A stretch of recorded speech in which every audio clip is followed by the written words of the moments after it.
सोचो अगर एक ऐसी रात आए जिसके बाद सुबह तो हो लेकिन सूरज ही ना निकले, चारों तरफ सिर्फ अंधेरा ही अंधेरा हो।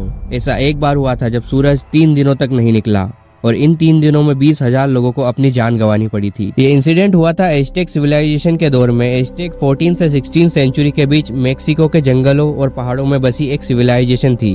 ये अपने शानदार पिरामिड और टेम्पल बनाने के लिए मशहूर थे, जिनमें सबसे बड़ा टेम्पल था टेम्पल मेयर, और इसी टेम्पल पर 20,000 लोगों ने अपनी जान गंवाई थी। हुआ यूं था कि एक रात अचानक से चांद गायब हो गया।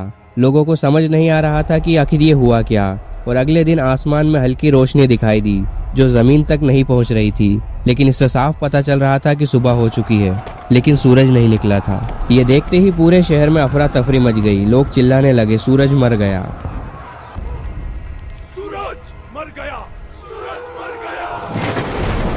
ये दुनिया का आखिरी दिन है।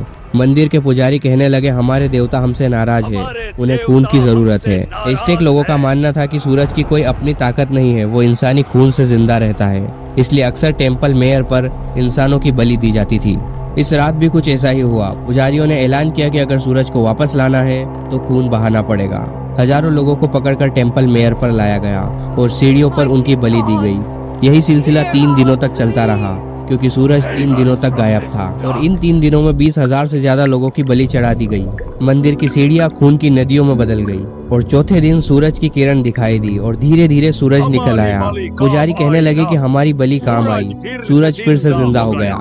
लेकिन आज के साइंटिस्ट इस घटना के बारे में बताते हैं कि सूरज गायब होने की वजह इंसानी खून नहीं था, बल्कि कोई बड़े ज्वालामुखी का धुआं या कोई बड़ा धूल का तूफान था, जिसकी वजह से रोशनी जमीन तक नहीं पहुंच पा रही थी। लेकिन एज़टेक के लोगों का गलत विश्वास और डर की वजह से उन्होंने इतना खून खराबा किया। यह हमें सिखाता है कि एजुकेशन की कमी इंसान से कुछ भी करवा सकती है।